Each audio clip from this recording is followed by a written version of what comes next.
सुनहरी घास का लिबास। एक गांव था जो पहाड़ों और जंगलों के बीच छुपा हुआ था।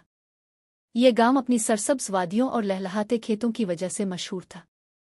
गांव के लोग सादा जिंदगी गुजारते थे, लेकिन उन खेतों में एक खास चीज उगती थी जो सिर्फ इसी गांव में पाई जाती थी। वो चीज थी सुनहरी घास। ये घास आम घास जैसी नहीं थी, बल्कि सूरज की किरणें पड़ते ही ये रोशनी बखेरने लगती थी। लोग इसे एक कुदरत का तोहफा कहते थे। गांव के बुजुर्गों का कहना था कि इस घास में एक राज छुपा है, लेकिन सदियों से किसी ने भी इस राज को जाने की जुर्रत नहीं की थी। गांव की एक लड़की थी जिसका नाम जरा था। जरा ख्वाबों में खो जाने वाली लड़की थी।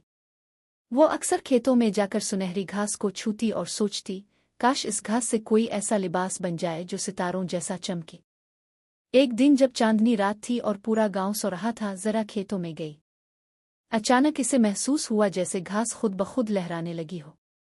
वो घास के करीब गई तो एक नर्म सी आवाज सुनाई दी, ए जरा, अगर तुम्हारे दिल में कोई सच्चा ख्वाब है तो हम इसे हकीकत में बदल सकते हैं।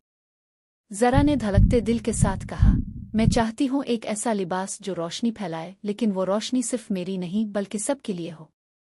ये सुनते ही घास हुआ में बुलंद हुई और सुनहरी रोशनी में बदलने लगी। चंद लम्हों बाद जरा के सामने एक हुसैन लिबास था जो पूरी तरह सुनहरी घास से बना हुआ था। वो लिबास सितारों की तरह चमक रहा था। जरा ने जब वो लिबास पहना तो यूं लगा जैसे रात के अंधेरों में सूरज निकल आया हो। अगले दिन जब गांव के लोग जमा हुए तो जरा ने वो लिबास पहना और सबके सामने आई।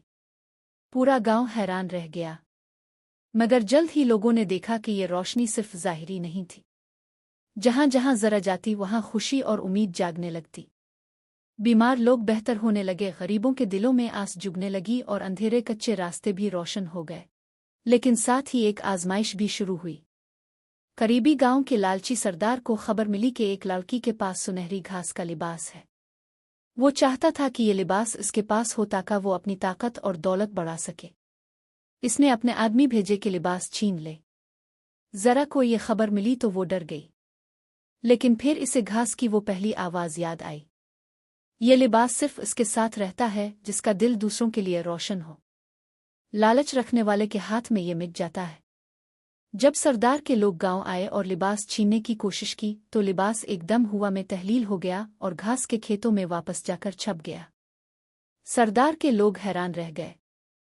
जरा ने मुस्करा कर कहा, यह लिबास मेरा नहीं बल्कि उम्मीद का है। ये हमेशा इसके पास होगा जो दूसरों के लिए रोशनी बांटने की ख्वाहिश रखता है। इस दिन के बाद गांव वालों ने सुनहरी घास को और भी इज्जत देना शुरू कर दी। वो जान गए कि असल ताकत किसी चमकते लिबास में नहीं बल्कि दिल की रोशनी और नीयत की पाकीज़गी में है। जरा को सब सुनहरी दिल वाली लड़की कहने लगे और उसकी कहानी नस्ल दर नस्ल सुनाई जाने लगी।